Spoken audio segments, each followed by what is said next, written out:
Muy bien, buenos días. Primeramente agradecer a invitación, Ernesto y Cíntia. Quero me desculpar por portunhol, pero se querem também posso falar em português, pero assassinar o idioma de os outros, pero vamos lá. Um pouco da estrutura organizacional do Ministério da Ciudad, que foi criado em primeiro mandato do presidente Lula.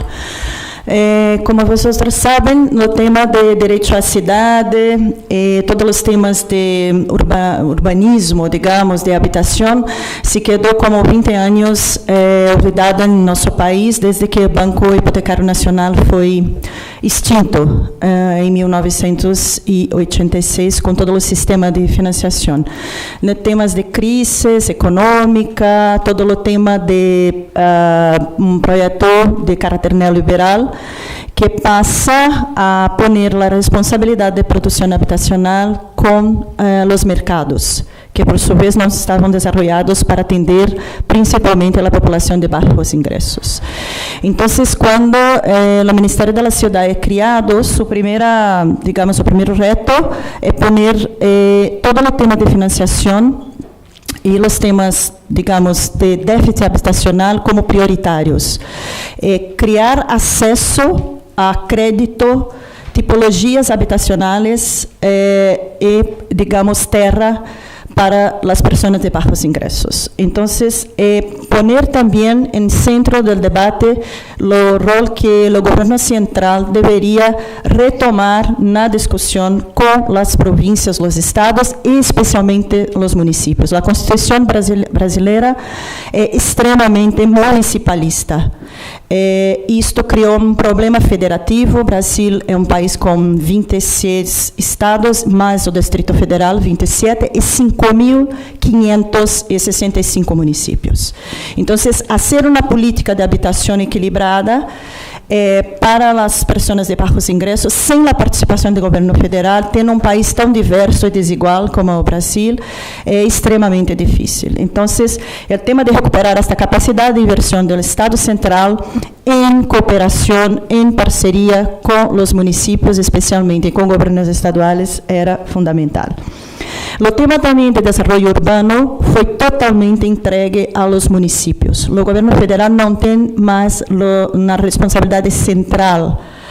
E isso também trouxe alguns problemas do ponto de vista de gestão, de regulação, do ponto de vista dos avanços necessários de gestão urbana. Especialmente o Estatuto da Cidade, que foi criado em 2001, que é um dos principais instrumentos muito estudado, muito comentado em nível mundial, pero seus instrumentos de gestão objetivas hoje são ainda muito débeis pelo tema, especialmente quando ponemos em marcha um programa da magnitude de Mi Casa Mi Vida. O tema também de construir um pacto federativo para que a política nacional de desenvolvimento urbano se desenvolvasse em conjunto com a política de vivienda. Isto era fundamental. Pero, é claro, hoje, neste momento, a política de vivienda segue lejos da consolidação de uma política de desenvolvimento urbano necessário para estruturar um programa como Casa Mi Vida, como vou mostrar mais à frente. Bueno, esta é a estrutura do Ministério da Ciudad, que a proposta era poner 4 grandes áreas em acordo, em, digamos, intersetorialidade, que seria de vivienda, programas urbanos para tratar de los programas de recuperação de áreas centrais, de desastres naturais, programas especiais que precisariam ser hechos com rapidez, para atender com a maior rapidez possível algumas demandas já diagnosticadas em território nacional. A Secretaria Nacional de Saneamento Ambiental e de Transporte e Mobilidade. Claro, o que passa é que cada uma dessas secretarias hoje tem vida própria. Esta é a realidade. Com 10 anos, há algo de intersetorialidade entre saneamento e vivienda, muito pouco com o tema de mobilidade, que só agora passa a ser objeto de programa de aceleração de crescimento com o tema de Copa do Mundo e Olimpíada. Então, temos aqui um problema grave em Brasil de consolidação de infraestrutura de transporte e mobilidade. e que agora, pelo tema de Jogos Olímpicos e Copa, etc., também segue muito apressado e com muitos desafios, muitos roles para serem enfrentados pelas grandes cidades brasileiras. Então, também esse é um tema, eu não vou me aprofundar aqui, mas este é um tema hoje importante, fundamental, que o ministro da Cidade hoje se dedica, porque temos aí um desafio enorme de projeto, de concepção, de concatenar inversão com capacidade de operação das províncias, que são os principais executores desse programa. Então, temos aí um tema. Bueno, um outro importante agente que foi criado, digamos, uma estrutura que foi criada junto com o Ministério da Cidade, é o Conselho da Cidade. Este é um conselho importante porque todo o tema de governo do presidente Lula passa pelo tema de controle social e participação. Então, ao mesmo tempo que se criava o Ministério e se consolidava sua estrutura política, administrativa e institucional, se criava um espaço de debate com os órgãos ou com os operadores da política. É um órgão com 86 membros, com direito a voto, diversos segmentos sociais que são eleitos por seus próprios segmentos. E, mira, temos aí um problema também importante, que sigue até hoje, que embora a política seja federativa e tenha que ter um componente de participação dos estados e municípios, no caso do Conselho, sua composição é por setores, empresários, universidades, ONGs. Então, temos aí um tema importante, porque a representação de estados e municípios em conselhos no conselho é muito débil. Então, também aí temos um ponto importante, embora o conselho siga um apoio, uma estrutura fundamental para o debate e para o avanço das políticas do Ministério. Bueno, eu não vou fazer um retorno na política como Mabel, que foi muito bem interessante. Eu estou partindo já desde a criação do Ministério das Cidades, pero é importante porque ali temos toda a retomada do tema de planificação, de planeamento habitacional de médio prazo, não diria de longo prazo, porque os temas que ponemos como principais era, em 20 anos, ter programas, políticas e recursos necessários para o enfrentamento do déficit habitacional e para garantizar toda a reconstrução de programas de crédito habitacional, porque quando o governo Lula assume, todo o tema de crise era muito forte em país, então não tinha um pressuposto para nada. Então tratamos de começar uma discussão sobre o tema de sustentação institucional, o tema de diálogo com a federação e com os órgãos de controle, enfim, para com 2 anos, como vamos poder observar nos gráficos, retomar o tema de inversões e o tema de crédito, né? Bueno, aqui um pouco na linha de tempo, desde 64, quando se cria pela primeira vez uma política de Estado para se tratar das vivendas em país, com a criação do sistema financeiro da vivenda, todo o tema do sistema financeiro de habitação, Banco Nacional de Vivenda, até que em 86 se extingue o BNH, em 2003, bem importante que a aprovação do Estatuto da Cidade. Este é um tema para nós fundamental hoje, especialmente e com os programas de larga escala de habitação e urbanização de assentamentos precários. E aí seguimos até a criação do programa Minha Casa Minha Vida 2, que já está na sua segunda fase. Não? Vamos detalhar um pouco isso, né? Vamos rápido aqui, um pouco os temas de diretrizes, todo o tema do direito à cidade, as condições de fato, impulsionar a produção e os créditos para baixos ingressos, o tema de gestão de território, infraestrutura, qualificação profissional, que hoje segue sendo um dos maiores desafios do país. O tema de qualificação da produção dos profissionais que vivem e da capacidade dos municípios a serem a gestão necessária para programas de larga escala, como Minha Casa Minha Vida e urbanização de assentamentos precários. hicimos uma política e criamos um fundo nacional, hicimos um plano nacional. Sobre o tema institucional, creio que o Brasil hizo todo su deber de casa, como hablamos, com todos os instrumentos para poner em marcha programas da magnitude que hoje estamos gestionando no país.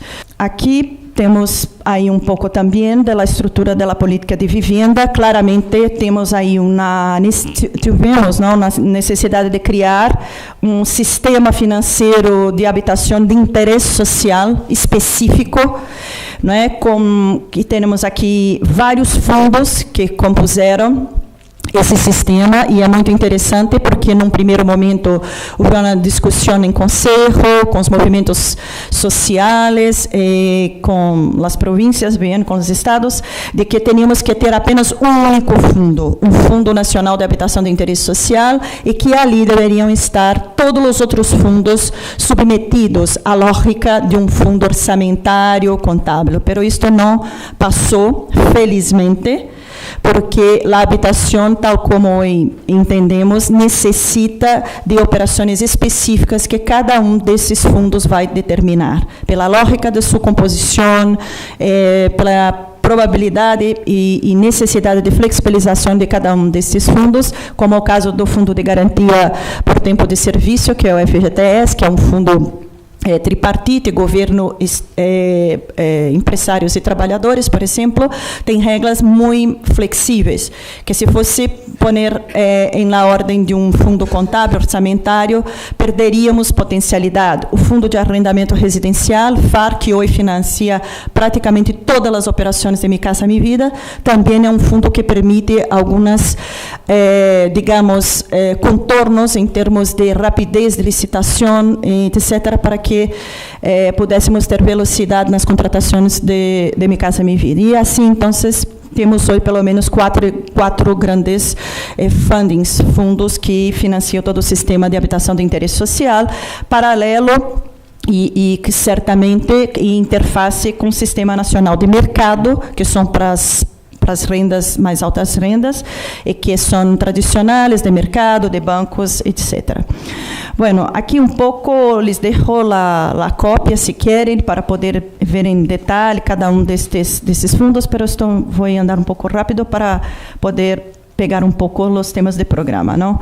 Bueno, aí está pouco do contexto brasileiro. Somos hoje 57 milhões de domicílios, não é? Temos aí uma estatística que diz que nos próximos 15 anos teremos mais 20 milhões de domicílios, especialmente nas faixas aí de renda de até 3 salários ou de baixos ingressos. Então, o desafio do crescimento dos domicílios em país se concentra nos estratos de mais baixos ingressos. Então, este é um tema importante para o Estado, para o governo brasileiro, certamente em parceria com o setor privado.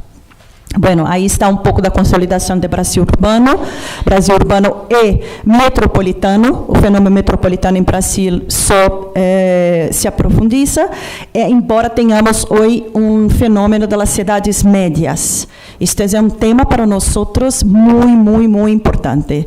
Estamos tendo um fenômeno de cidades médias criadas pela retomada dos investimentos em infraestrutura energética, mineral, todo o tema do PAC, de retomar os investimentos do setor privado, por sua vez, tem generado cidades médias muito débeis do ponto de vista urbano e social. Então, agora temos um órgão de estatística nacional, o Instituto Brasileiro de Geografia, que trata desses dados em nível nacional, que vem apontando cada vez mais a consolidação dessas cidades e dos problemas que essas cidades hoje apresentam do ponto de vista da débil infraestrutura urbana que apresentam, né? Então, as regiões metropolitanas, no entanto, seguem como as áreas que mais concentram a população e a pobreza urbana. Isso é importante porque, como falava Ernesto, os temas dos dados em Brasil, quando assumimos o Ministério das Cidades, era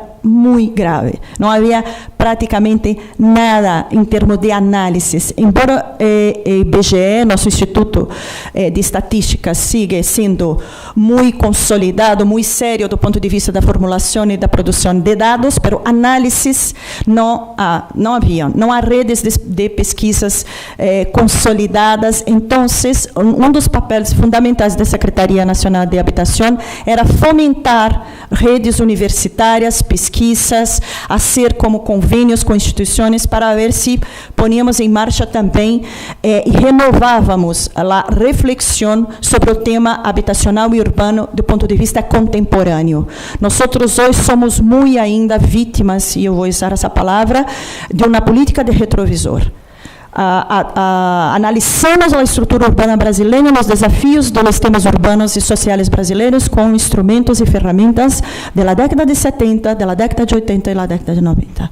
Então, creio que hoje o grande desafio é poner e mirar claro, o passado nos ensina, como dissemos em Brasil, não vamos cometer os mesmos erros, vamos cometer novos, mas para tanto precisamos também ter instrumentos e capacidade analítica, entender os padrões, etc. E hoje não contamos isso com a universidade. Então, aproveito aqui que estamos em um ambiente universitário e quero saudar as palavras de Ernesto, o apoio da Fundação Roman, porque creio que isto é um passo incrível para apoiar as políticas de governo. Não se pode esperar que o governo faça tudo solo. É preciso ter crítica, é preciso ter massa crítica para poder pôr em marcha melhores políticas, né?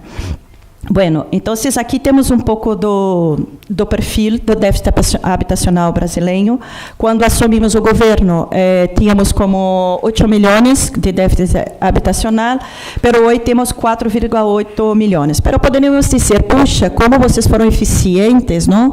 Caiu de 8 para 5, pero isso não é verdade, não é? O que passa é que as condições da sociedade brasileira melhoraram muito. Então, é claro que o efeito renda na política habitacional é fundamental. Claro que nós melhoramos a capacidade de atuação habitacional, pero isto é reflexo do melhoramento da capacidade econômica das famílias, tanto micro ou das empresas, do ambiente econômico brasileiro. Aqui temos uma informação importante, que ainda o déficit rural é forte, é pouco, mas ainda é um desafio para o país. Né? Por isso que vamos ver mais adelante, porque Minha Casa Minha Vida tem um componente para o tema rural. Ok? Bueno, falando um pouco da precariedade urbana, um dos grandes programas de governo brasileiro trata de la urbanização integrada de assentamentos precários. Este foi o primeiro programa do presidente Lula, quando disse que gostaria de pôr em marcha um programa para melhorar as condições de urbanização de grande parcela das cidades brasileiras ou da população brasileira que vivia em favelas, como chamamos genericamente o tema dos assentamentos precários em Brasil. Então, tivemos que correr para ter dados, não haviam dados sobre favelas no Brasil, tivemos que contratar, foi muito importante que pusemos em marcha uma grande pesquisa com o Instituto, colocamos instrumentos, pessoas para pensar no tema. Então, isso foi muito importante para a definição do público-alvo que, primeiramente, deveria receber os recursos do programa de urbanização. Muito bem.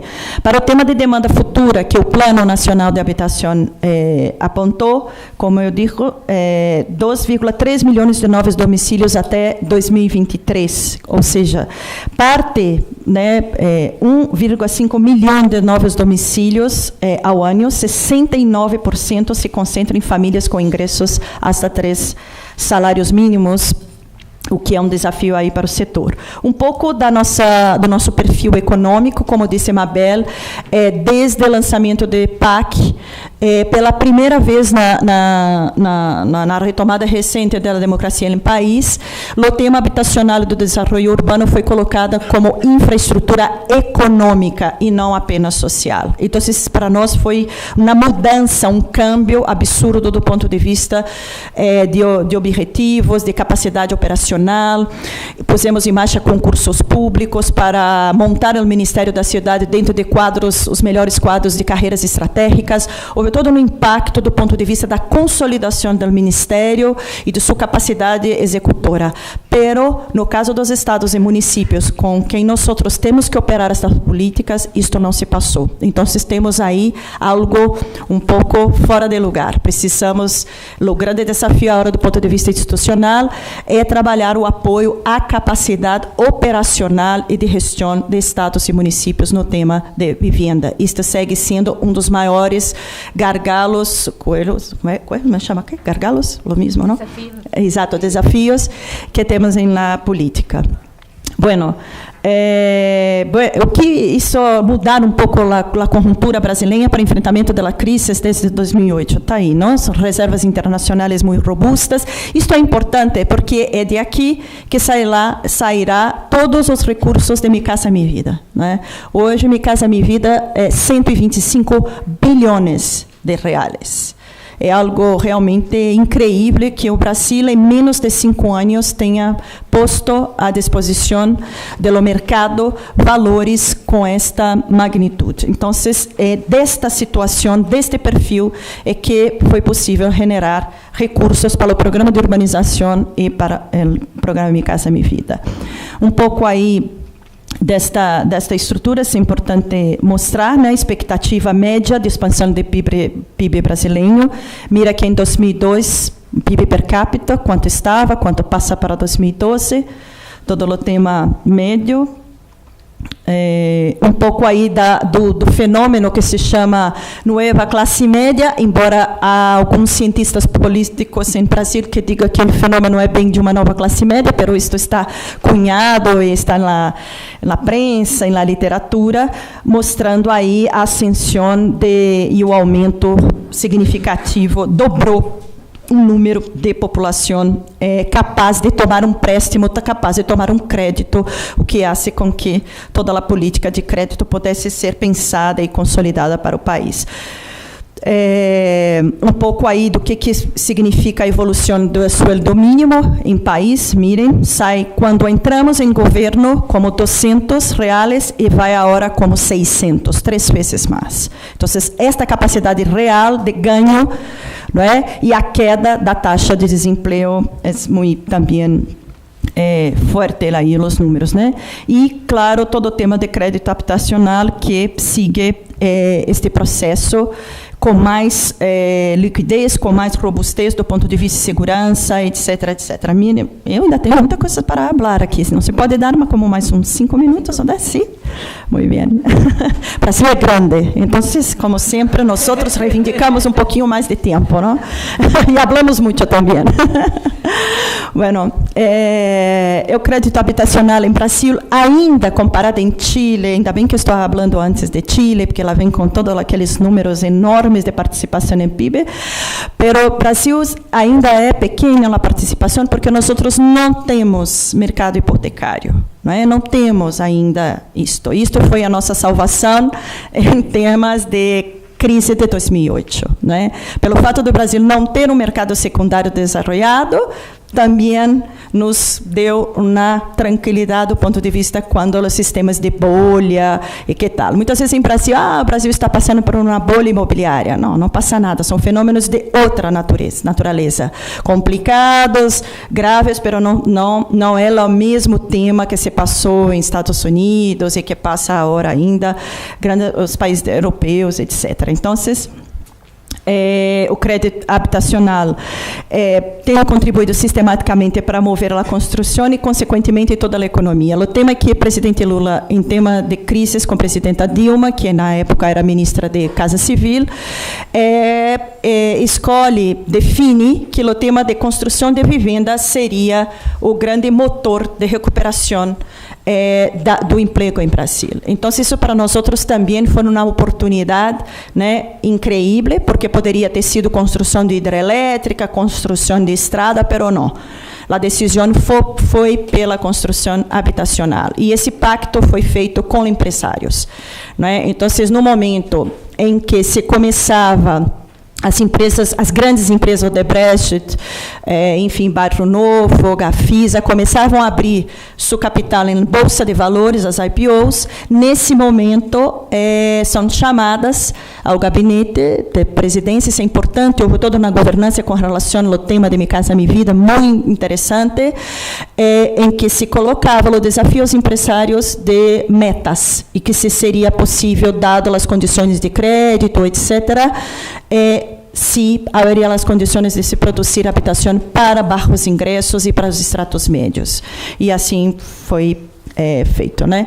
Os resultados hoje, em termos de investimentos, estão aí, né, do tema que, desde quando foi criado o Ministério, em 2003 a 2011.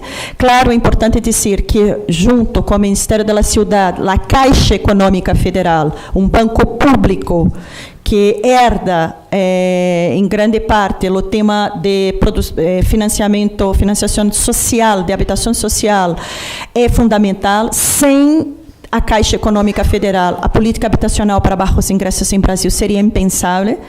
Há toda uma engenharia organizacional, institucional, financeira. Né? É um banco que tem atuação em mercado, etc., mas tem um braço que trabalha exclusivamente para a habitação social. Então, sua expertise na geração de crédito, em fazer os temas de acompanhamento de fiscalização de projeto. Não hacemos convênios com estados e municípios, temos uma maneira muito específica de repassar os recursos para estados e municípios, o que nos garantiza um pouco os temas de corrupção, etc., que em Brasil é muito forte, como todos sabem.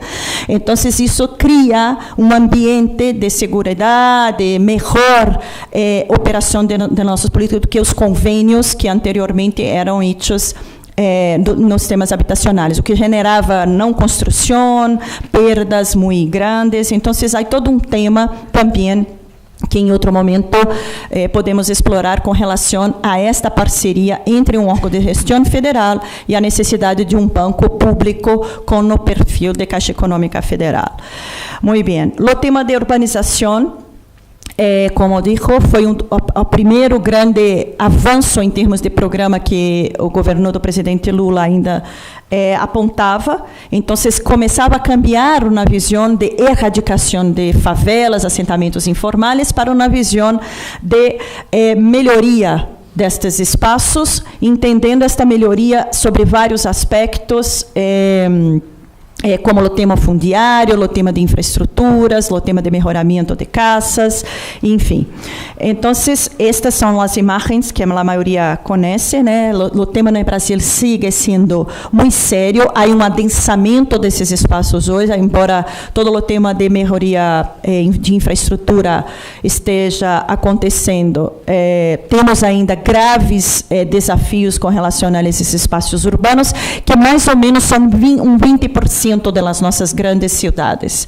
Mais ou menos o que ocupam estes assentamentos. A cidade do Rio de Janeiro, então, o tema de escala para nós é muito importante, em todo esse intercâmbio com países latino-americanos, sul-africano, indiano. Hoje temos um IBAS, que é Brasil, África do Sul e Índia, onde o tema fundamental que trabalhamos é o tema da plataforma de urbanização de favelas. Temos que abrir uma discussão sobre esse tema, é fundamental para os espaços de democratização, direito à cidade e tudo mais.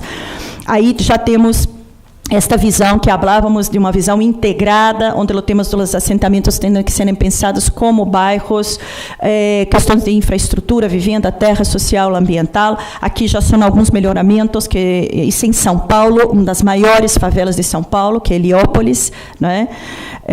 Não sei, aqui na Argentina, são outras dimensões, pero creio que está dando a dimensão do que é o problema para o Brasil. Aqui um pouco dos componentes dessas intervenções, deixo também para depois, se querem, falarmos um pouco mais. Os temas de regularização da terra, temos muitos problemas com este tema. Sei que aqui nessa universidade tem muitas pesquisas sobre isso, não é isso, Cíntia? Bueno, então, temos aí um programa para trabalhar. O tema social, que hoje para nós também segue sendo fundamental, a pós-ocupação dessas áreas. Há todo um tema de abandono dos investimentos que são feitos muito cerca quando se termina tudo isso, a quem cabe fazer a manutenção, como fazer a financiação dessa manutenção. As prefeituras, os municípios não têm as condições de fazer isso para esse conjunto, enfim, todo um tema aí em termos de desafios. O PAC, os valores que nós temos hoje, quase 17 bilhões, posto no PAC 1, que seguiu de 2007 a 2010, e o PAC 2, que segue, 30 bilhões. Então, mais uma vez, mirem lá o montante de recursos que hoje movimenta a economia brasileira, movimenta e exige dos agentes públicos uma nova postura, uma nova capacidade administrativa, institucional, para dar conta de todas essas licitações, todas as questões de tomadas de contas e tudo mais que isso impõe ao setor habitacional. Os desafios aí seguem sendo que esses contratos terminem. Temos muitos problemas, muitos do ponto de vista de fazer uma boa licitação, todos os temas de capacidade de operação dos municípios, o tema de assistência técnica às famílias, para que se possa fazer melhoramentos de tu casa e tudo mais. Um pouco aí, uma das maiores intervenções que hoje, quem conhece o Rio de Janeiro, conhece a favela do Alemão, que é aquela favela que está, quando saímos de Galeão, da mão direita, quem olha, todo aquele complexo, Maré, Jacarezinho, Alemão, só no Alemão temos 100 mil pessoas vivendo. Estes são um pouco já do teleférico, das melhorias que hacen seguindo nos espaços, né? Aí, um pouco da tipologia, que é outro tema crítico para nós outros. Estas são as melhores, claro, vamos trazer só os melhores, não vamos trazer os piores, mas segue sendo um tema, o tema da tipologia, os teleféricos, aí as UPAs, isto é em Paraisópolis, aí um pouco dos equipamentos. Isto é Ruyotac, haciendo suas latinhas de leite ninho, como são apelidados. Aí as mirabolantes projetos arquitetônicos, custou como o dobro do valor para a prefeitura bancou, porque São Paulo é rico, então pode bancar o dobro, o triple. Bueno. Assim, os arquitetos, por favor, depois mencionem o que acham disso, não? Este é importantíssimo. Isto é uma área incrível, Ipanema, Rio de Janeiro, Cantagalo. Quem está na praia de Ipanema, no mar, mira arriba, vê a favela de Cantagalo. Isto é uma construção que, mira, e nós não acreditávamos que poderia ser feito. É um paredão, como assim, literalmente, um declive absurdo, e foi possível fazer uma grande empresa privada, que foi o Odebrecht, que isso, e, bueno, está aí, mostra que os temas tecnológicos também são fundamentais para a PAC. Estou seguindo. Está na área muito pobre de Belém, norte do país, região amazônica, uma área de palafitas imensa. Este é um projeto. Bom, Mi Casa Mi Vida, que todos falamos um pouco, a questão de criar empregos, retomar a economia e, claro, o tema geral que governou Lula, que era a maior distribuição de rendimentos e inclusão social. Esse programa foi lançado em 13 de abril de 2009 e hoje já temos aí, estes são os instrumentos, melhorar o tema de alíquota de tributação, o tema do próprio recurso do FGTS ser melhor utilizado. Criamos um fundo garantizador, esse é um fundo muito inovador para nós outros, que fomos ver em outros países como se passava, e é um fundo que permite refinanciar as cotas, porque todo o programa é voltado para as famílias que trabalham em áreas informais, que podem estar algum tempo desempregados, então era preciso ter um fundo garantizador para quando as famílias não pudessem pagar, fazer frente aos seus gastos de prestação e que tal, ter um fundo para isto. O tema de registros cartorários também em país é muito caro, então será preciso trabalhar o tema da barateamento e redução de prazo dos custos cartorários para que se pudesse viabilizar, e o tema da regularização de terras também. Aí um pouco, não é, de como as modalidades do programa, trabalhamos com entidades cooperativas sem fins lucrativos, movimentos sociais que fazem a escolha das famílias, cumprem, trabalhamos com empresas, que é o ponto forte do programa, não é? Hacemos operações vinculadas hoje com a urbanização, então todos aqueles prédios que são construídos na urbanização de favela também utilizam o modelo do Minha Casa Minha Vida.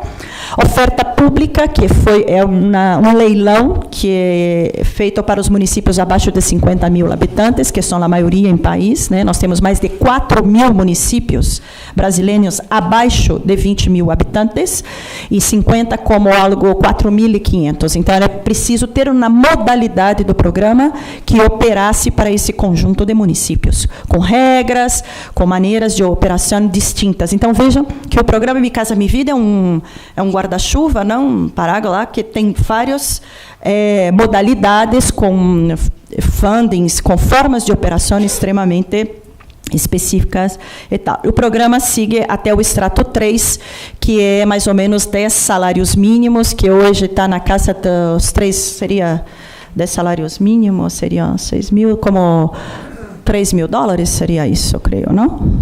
Não sei. Bueno. Bom, aí o rural também temos um componente, como eu mostrei anteriormente, temos ainda um déficit rural forte, então era preciso criar um programa, uma modalidade para operar na área rural, associada à lógica toda das famílias dos agricultores. Então, se toda a lógica do programa Minha Casa Minha Vida em meio rural sigue sendo agarrada, articulada com o programa do Ministério do Desenvolvimento Agrário, para cumprir ali as características necessárias a esse programa. Bueno, e aí temos como se faz a seleção dos beneficiários. Quero chamar a atenção aqui que este é um problema hoje importante, porque, mira, em caso de Bolsa Família, que é outro programa muito bem sucedido de Brasil, todo o tema de cadastro das famílias que são beneficiadas pelo programa é controlado desde arriba até o município. Em caso de Minha Casa Minha Vida, não. Nosso cadastro, exigimos que sejam observados 3 grandes critérios para a utilização do programa, mas quem tem toda a competência de fazer a seleção de cadastro são os municípios. E Caixa Econômica recebe esse grupo de beneficiários, hace uma série de estudos sobre esse perfil de demanda e sai lá na frente com os grupos de famílias que assinaram os contratos. Então, nós hoje estamos aí, no primeiro momento de entrega, já temos 800 mil, quero passar aqui rápido para mostrar um pouco os resultados. Mira, a meta de Minha Casa Minha Vida 1 era 1 milhão de moradia, contratamos 1.005.000. Não é? Com quase 54 bilhões, cerca de 27 bilhões de dólares, tudo contratado em 2 anos. 2 anos. Muito bem.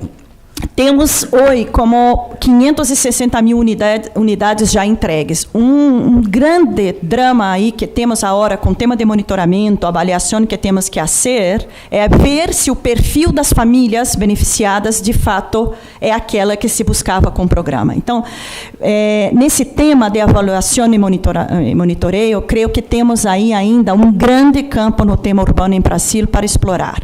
Quase não são feitas pesquisas com robustez, com capacidade de análise. Temos muitas teses de mestrado, estudos de caso, mas na pesquisa, hoje, com instrumentos que permitam ser uma pesquisa de fôlego robusta sobre isso, este é um grande desafio que temos. Agora mesmo, ayer, soltamos um edital para as universidades de cerca de 8 milhões de reais para chamamento às universidades para que se comecem a fazer as pesquisas relacionadas ao programa. Este foi um ganho que tivemos também institucional com o nosso órgão, que é o CNPq, que é o nosso órgão nacional de pesquisa, para utilizar fundos públicos para que se possa fazer as pesquisas necessárias de impacto e monitoreio do programa. Minha Casa Minha Vida 2, para encerrar, são mais 2 milhões de moradias, então, foi um modelo que nos pareceu, do ponto de vista da engenharia financeira e de operação, muito bem sucedido, mas agora temos o grande desafio, que é o tema das especificações técnicas de vivendas e o tema das tipologias que estamos fazendo, que vou mostrar para vocês agora. Bom, os avanços que tivemos, já estão aí os valores envolvidos. Miram que cerca de 63 bilhões são recursos públicos, puramente orçamentários, com mais 10 bilhões de recursos do Fundo de Garantia, e tem também a parte evidente que vai para os estratos de mais altas rendas, até 10 salários mínimos, que é todo integralmente financiado, e a inversão final chegando aos valores aí já mencionados. Aí, como é que está a distribuição de coisa? Os desafios que eu acho que estão aí hoje colocados para nós outros, que é esse tema das soluções arquitetônicas e construtivas. Aproveitando que estamos em uma universidade, em Brasil, a pergunta que hacemos aos institutos de arquiteto, CREA, onde estão os arquitetos desse país? Porque o que temos visto de produção é realmente incrível. E se põe culpa no custo, que as empresas não valorizam os arquitetos, que o tema... Mas o que passa é que hoje estamos lá com uma interrogação com relação a esse tema. O que temos de repertório hoje para a produção habitacional social é, no mínimo, crítico. Quer dizer, estamos, mais uma vez, na política de retrovisor. A cabeça dos nossos construtores, a cabeça dos órgãos que aprovam, são cabeças da década de 70, 80 e 90. É incrível. Mesmo quando nós outros temos projetos, vimos que as empresas ou os escritórios contratados estão pondo coisas um pouco mais avançadas, a visão é sempre conservadora com relação à utilização do espaço, a qualificação desse espaço, a inserção urbana desses projetos. Então, nós outros, como poder público, hoje, eu diria, principalmente em minha área, na minha diretoria, com Caixa Econômica, com todos os institutos arquitetos nacionais e regionais, nacional e regional, estamos hoje fazendo esse debate sobre o tema de qualificação de projeto e o tema da inserção urbana, os custos que teremos no pós-ocupação dessas áreas, ou seja, a ausência de planificação de médio e largo prazo para a inserção dessa escala de produção habitacional que temos hoje. Então, vamos... Aí as fotos, né? Aí temos o tema dos custos, com sustentabilidade, qualidade. Estes são que estamos produzindo. Mirem. Que tal?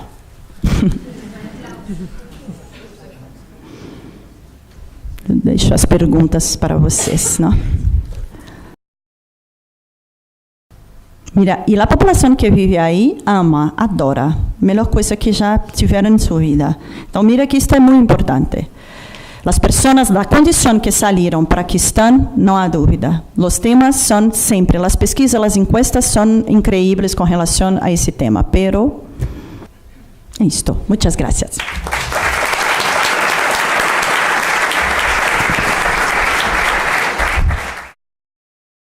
Ahora le vamos a dar el lugar a Francisco Irarrázaval.